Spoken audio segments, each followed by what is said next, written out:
여러분 하나님의 자녀 맞습니까? 자, 그럼 옆에 분 보고 사랑합니다 인사하세요. 또 한 번 인사합시다. 서로 사랑합시다. 그 옆에 있는 분이 남자거나 여자거나 성이 다르면 어떻게 해야 돼요? 그래도 사랑합니다. 뭐 교회 와서 이성적으로 사랑한다고 누가 그럴까 봐 오버하지 마시고 다시 한번 웃는 얼굴로 서로 사랑합시다. 우리의 영안이 밝아진다면 서로 사랑할 수밖에 없죠. 영안을 밝게 떠서 보면 우리 서로는 형제 자매인데, 같은 지체인데, 내 부족함이 있어도 제가 제 눈을 사랑할까요? 사랑하지 않을까요? 제 눈은 작다고 남들이 말해도 저는 제 눈 사랑해요. 여러분도 그래야죠. 같은 교인들끼리 뭐가 좀 부족하고 스펙이 부족해도 같은 교인이요, 같은 형제자매라면 사랑해야죠. 또 우리가 영안이 밝아지면 또 하나 누리는 복 가운데 하나가 어떤 상황에서도 두려울 게 없습니다. 영안을 떠서 보면 또 하나, 오늘 지금 대한민국에서 지구촌에 되어지는 모든 일들은 바로 여러분 우리의 하나님 아버지의 뜻대로 진행되고 있는 겁니다. 결국은 여러분을 향한 하나님의 말씀대로 모든 것이 진행되고 있다고 하는 말입니다. 이스라엘도 마찬가지였어요. 이 바벨론 포로 생활하다가 그들이 귀환하잖아요. 그것지 보면 이렇게 해방돼 가지고 고국으로 돌아오는 것 같지만, 그러나 이 모든 것은 하나님의 뜻대로 되는 거였습니다. 물론 하나님의 뜻대로 진행되는 과정에 1차 포로 귀환은 누가 주로 쓰임 받았다? 아니, 젊은 분들은 좀 기억하셔야지요. 수룹바벨 주도하에 왔다고 벌써 까먹으셨나요? 2차 귀환은 에스라, 3차 귀환은 느헤미야. 미리 아시네요. 그 느헤미야가 3차 귀환 때 쓰임받고 그것을 이제 오늘부터 또 몇 주 동안 상고하게 되는 겁니다. 이건 또 뭘 의미하느냐? 여러분을 향한 말씀을 모든 것 주관하시고 약속 성취대로 가시는 그 하나님은 이렇게 사람을 통해서, 여러분이건 그 누군가를 통해서건 사람을 통해서 역사하신다. 그래 여러분들, 사람들과는 괜히 아무나 하고 원수 맺지는 마세요. 왜 멀쩡한 사람하고 내 마음에 안 든다고 원수 맺습니까? 바로 그 상대방이 여러분을 향한 약속 성취의 도구일 줄 어떻게 알았어요? 자, 이제 이 정도 하고 대충 요점 정리합니다. 에스라서는 주제가 성전 재건하는 거고 신앙 부흥과 함께 맞물려 돌아갔다면, 느헤미야는 성전 재건이 아니고 예루살렘 성벽 재건. 기억났습니까? 그러니까 에스라서는 성전 재건과 관련됐고 느헤미야는 성벽 재건과 관련돼서 하나님의 말씀이 등장하고 있는 겁니다. 그러니까 에스라서는 종교개혁 측면에서 스토리가 진행되었다면, 이 느헤미야서는 정치개혁 측면까지 동원되면서 하나님의 말씀이 증거됩니다. 에스라는 율법에 익숙하며 제사장이다 보니까는 그런 측면에서 하나님이 그를 사용하셨고, 이 느헤미야는 정치가였습니다. 정치가를 통해서 정치개혁과 관련된 하나님의 뜻을 이루어 가신다. 오늘 중보기도 할 때 여러분 꼭 기억하세요. 하나님은 그 누군가를 통해 역사하실 때 그 사람에게 허락하신 달란트, 특징, 그런 걸 통해서 역사하십니다. 그러므로 여러분이 사랑하는 가족이나 친지, 자매 누군가를 위해 기도할 때, 중보기도 할 때도 요걸 놓치지 말고 기도하세요. 그럴 때 훨씬 더 힘이 있고 여러분은 기도응답에 대한 확신이 더 마음속에 갖게 될 겁니다. 자, 이 아닥사스다 정권에서 정치 생활하던 느헤미야가 수산성에 있을 때입니다. 이 수산성은 일종의 그 별장 같은 곳입니다. 여러분, 영국 여왕이 돌아가셨을 때 어디쯤에 계셨나 혹시 기억하세요? 어느 성에? 발모럴 성에 있었죠. 아버딘 쪽에 있는 발모럴. 발모럴 성은 영국 황실의 일종의 별장과 같은 곳입니다. 제가 발모럴 성을 가봤을까요? 안 가봤을까요? 영국에 살면서 거길 안 가봐요. 제가 살던 글라스고에 한 3시간이면 가는데 진짜 촌이에요. 도로도 좁고. 근데 그곳에서 좀 쉬고 영국 왕실들이 이제 그렇게 합니다. 이처럼 이 수상궁이라고 하는 곳은 이 페르시아 이 황실이 사용하는 별장입니다. 그곳에 이제 느헤미야가 술 맡은 관원장으로서 머물 때입니다. 그 고향에서 동생이라고 보통 보죠. 어쨌거나 형제 중 한 명이 와서 예루살렘에 관한 이야기를 하는 건데, 그때 당시 유다는 바벨론의 느부갓네살에 의해서 완전히 망했고 화마로 인해 성벽까지 완전히 허물어진 그런 상황이었습니다.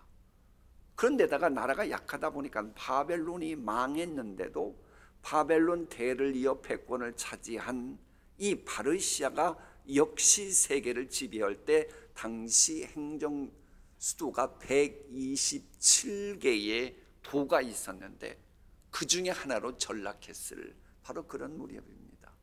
그러면서 이제 주변 나라들로부터도 얼마나 그 인권 유린을 당하고 고통을 당했는지 참 불편한 거예요. 그런데 그 이유 중에 하나가 이 성벽이 없으니까는 주변에서 어중이 도중이 맘만 먹으면 약탈하려고 달려드니 이 나라 꼴이 말이 아닌 거예요. 그 얘기 들으니까는 나라 사랑하는 느헤미야 입장에서 너무 고통스럽고 힘이 들었다.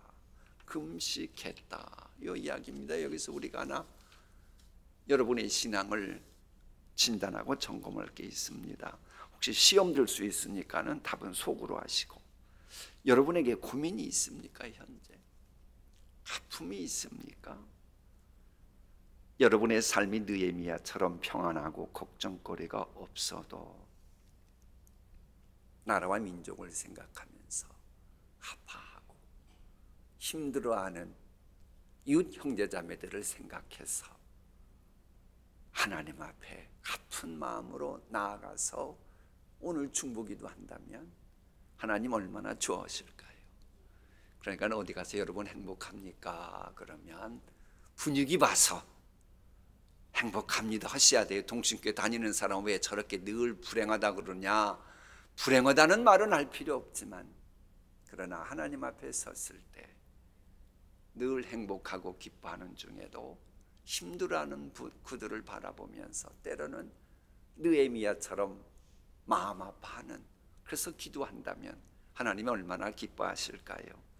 자, 이 느헤미야 같은 경우는 동족의 환난과 고통을 나 자신의 것으로 받아들이고 이제 기도하는 게 아니고 액션을 취했습니다. 그래서 느헤미야는 페르시아의 아닥사스다 왕에게 자신이 예루살렘으로 귀환해서 성벽에 이것저것을 중건할 수 있게 해달라고 청원을 올립니다. 그러니까 이미 아닥사스다 왕의 신임을 받았던 사람이기 때문에 이렇게 청원하기도 쉬웠겠지요. 그러나 사실 이거 이면에는 하나님께 대한 기도 응답으로 예루살렘 성벽의 중건에 대한 그 여러 가지 재료로 허락받고 그럽니다. 그런데 차이점이 있어요. 에스라 같은 경우도 신뢰를 받았기 때문에 지원 요청을 했었죠. 그런데 그때 에스라는 이 호위 병사들은 외면했었죠. 그런데 느헤미야는 아니에요. 호위 군사, 주십시오. 감사합니다. 이제 이러는 거예요. 이걸 보고 우리는 지난번과 오늘과 차이점을 보면서 깨닫는 게 있어야 돼요. 예스라처럼 그거 없어도 하나님이 지켜줄 줄 믿으면 거절해도 되는 거고, 그런 믿음이 없다. 또한 또 다른 각도에서 나는 우리들이 3차 귀환하며 고국까지 갈 때에 나는 정치가다 보니 뭐 의심한다고 해도 상관없고 근데 좋지 하고는 기꺼이 수용하더라는 거예요. 이거 보고 뭐 누구 믿음이 좋다 나쁘다 이럴 문제가 아니라는 거예요. 그것은 사고방식의 차이라는 겁니다. 어쨌거나 느헤미야는 정치가다 보니 기꺼이 호위 병력까지 수용하게 되는 겁니다. 이 정치인다운 처신이죠. 그런데 조건이 있었어요. 일이 끝나면 너 느헤미야는 다시 페르시아로 돌아와야 된다고 하는 조건 속에 허락받았다라고 하는 것이 이 우리가 오늘 읽게 될 말씀에 나온 겁니다. 그러니까 느헤미야는 그만큼 왕이 참 어쩔 수 없어서 3차 포로 귀환을 위해서 사용했을 뿐 마음 깊은 곳에서는 늘 옆에 있길 바랬던 이 그런 신분이었음을 알 수가 있습니다. 자, 그리고 이런 아닥사스다 왕의 허락은 느헤미야를 향한 호의에서 비롯될 수도 있지만 궁극적으로는 하나님 당신이 당신의 백성을 무사히 귀환시켜서 또다시 하나님의 백성다운 그 모든 자리매김을 하고 싶어하는 하나님의 의지 속에서 되어진 것이었다. 이것을 알아야 됩니다.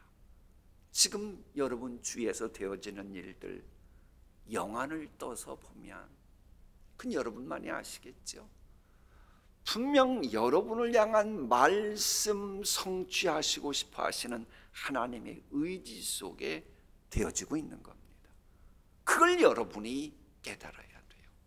그걸 볼 수 있어야 오늘 말씀을 통해서 하나님이 여러분에게 주시고자 하는 그 사인이 여러분에게 전달된다고 하는 겁니다. 한편 우리는 본문 가운데서 이 기도에 관한 귀한 포인트 하나를 발견해야 됩니다. 이 성도의 기도에 대한 응답이 기도하는 즉시 이루어지면 참 좋지요? 왜 다른 분들은 뭐 즉시 응답되지 않아도 됩니까? 기도 응답은 이 성경에 보면 기도 응답이 자꾸 더디게 되면 뼈를 마르게 한다고 되어 있어요. 그러니까 담임 목사 입장에서는 제발 여러분 기도가 하나님하고 빨리빨리 화목해서 빨리빨리 응답돼야 제가 여러분 신방 다니기보다 말씀 준비하는데 시간을 더 많이 이렇게 쏟을 수 있을 거 아닙니까? 그래 기도 응답 빠른 게 최고조인데 그런데 하나님은 어떤 때는 기도 응답을 자꾸 연기시키고 인내해야 될 때가 있더라는 거예요. 그러니까 느헤미야 1장과 2장을 보면 느헤미야는 그 형제 중 하나로부터 예루살렘의 슬픈 소식을 들었잖아요. 그런데도 이내 아닥사스다 왕에게 가서 요청할 수가 없었습니다. 그 고고 학자들이 왜 그랬는지에 대해서 이제 발굴한 겁니다. 성경에는 그게 없는데 그때 당시 이제 그 페르시아가 바벨론을 멸망시켰잖아요. 뭐 큰 부자는 망해도 3년 간다고. 그 대제국이다 보니까는 거기에 대제국 바벨론 밑에서 이해관계에 있었던 사람들, 신하들, 장수들이 여전히 있을 거 아닙니까? 그 문제 때문에 이 아닥사스다 왕은 여기저기 다녀서 진정하느라고 바빴던 겁니다. 그래서 별장에 편히 쉴 처지가 아니었던 겁니다. 그래서 느헤미야는 부득불 아닥사스다 왕이 수산궁으로 돌아오기까지 그 안절부절했을 거예요.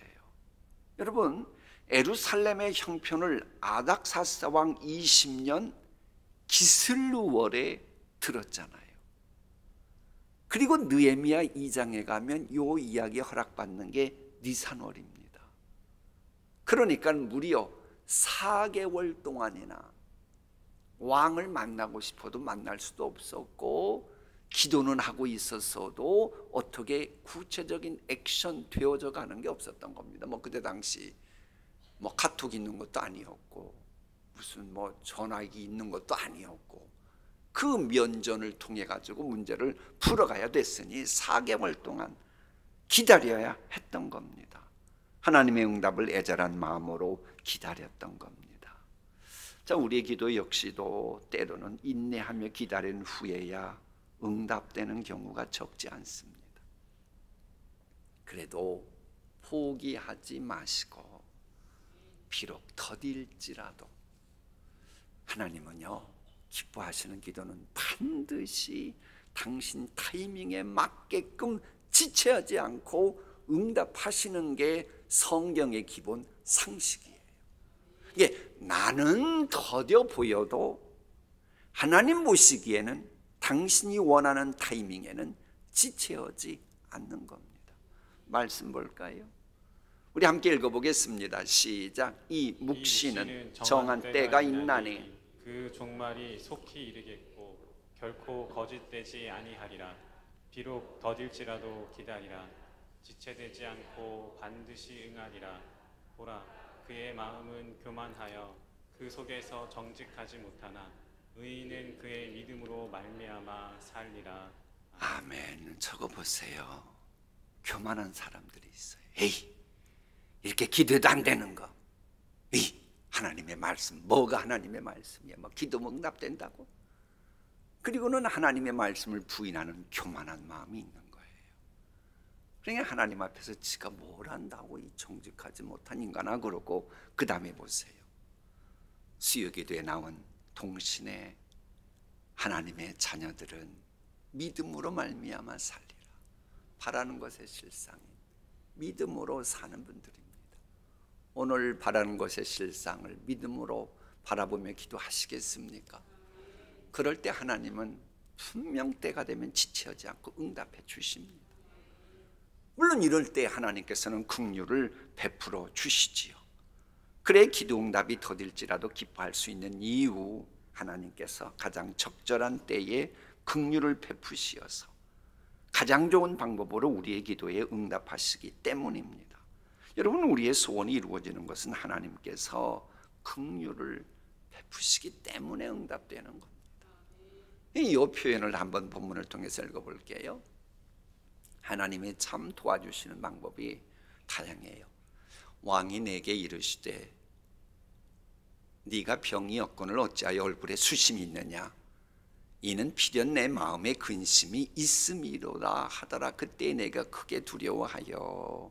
저게 무슨 의미인가 하니, 페르시아에서는 왕 앞에 나갔을 때 신하 얼굴에 근심이 있고 수심이 있으면 왕의 마음을 혼미케 하고 왕의 마음을 어지럽히는 반역죄가 됐던 시절입니다. 여러분, 불효자식이 누군 줄 아시죠?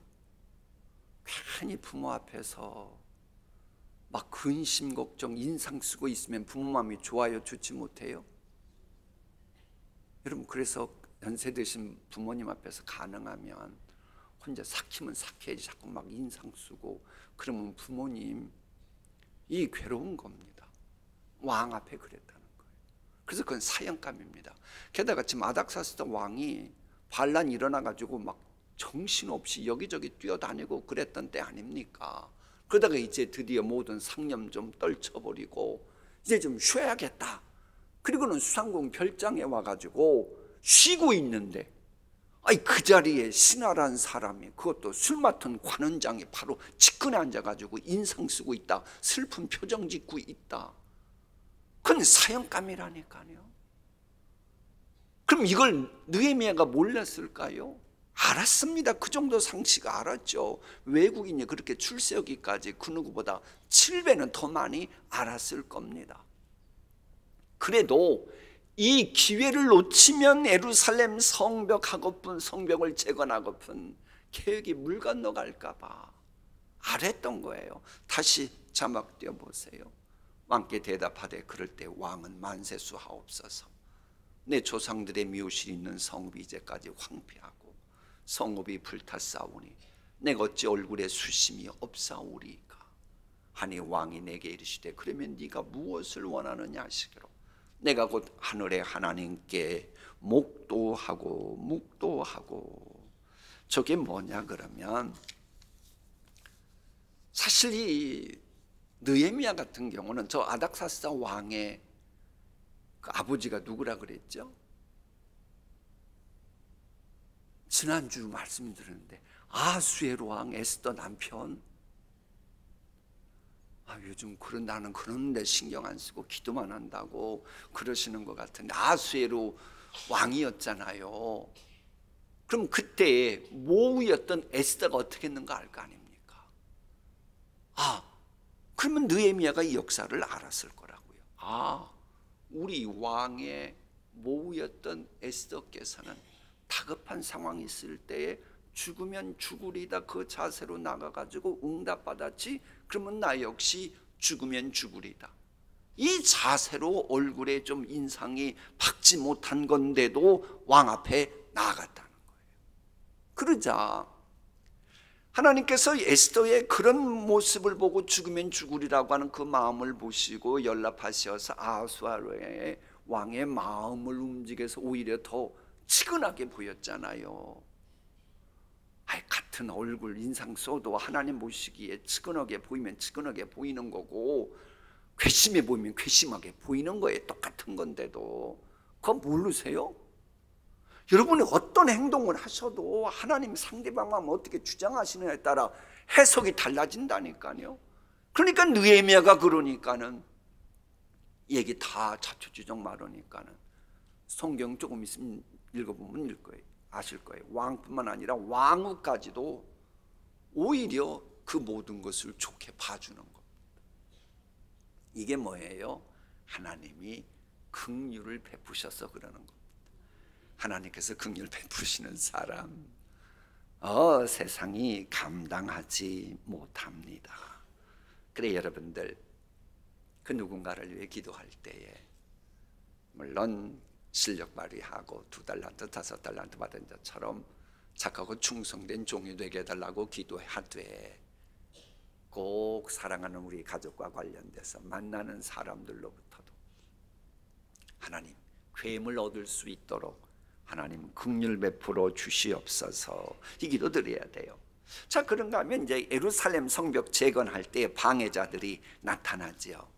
여기서 우리가 또 하나 기도 제목 발견할 것은, 느헤미야는 노련한 정치가답게 그 예루살렘 성전이 재건될 때에 강 서쪽에 있는 사람들이 방해했다고 하는 것을 기막히게 이미 사전에 알았던 것 같습니다.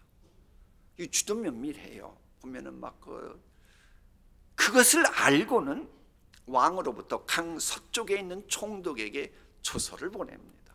왜 그래요? 다시는 그런 짓 하지 말라고 사전에 봉쇄해 버리는 겁니다. 이게 보통 똑똑한 사람이 아니에요. 그런다고 반대가 없는 줄 알아요? 그런다고 사탄이 가만히 있는 줄 알아요? 하나님 말씀대로 성취되는 걸 사탄이 가만히 있지 않죠. 계속해서 산발랏 도비와 이런 사람을 동원해 가지고 계속 반대를 합니다. 그래도 예수님 같은 분도 하나님 나라 성취를 위해서, 하나님 나라 확장을 위해 일하실 때에 반대하는 세력이 있었는데, 그 정도는 당연한 거라고 여러분 알아야 돼요. 여러분이 하나님 허락하신 비전 기도 제목 가지고 나아갈 때 반대가 전혀 없을 줄 압니까? 아니에요. 분명히 있습니다. 그래도 기죽지 말고 하나님이 허락하신 비전 가지고 약속의 산지를 향해 힘차게 전진하는 겁니다. 그러면 하나님이 도와주시는 거예요. 그래서 느헤미야서를 보면 느헤미야도 그렇잖아요. 형통케 하시는 하나님이심을 고백하며 앞으로 전진하고 마침내 열매를 맺은 것입니다. 우리도 새해를 살아가면서 느헤미야처럼 하나님의 손이 도우심을 확신하고 나를 위해 주신 약속 성취될 것을 믿음으로 선언하면서 전진하시기를 축복합니다. 자, 이 정도 하고 하나님의 말씀 읽겠습니다.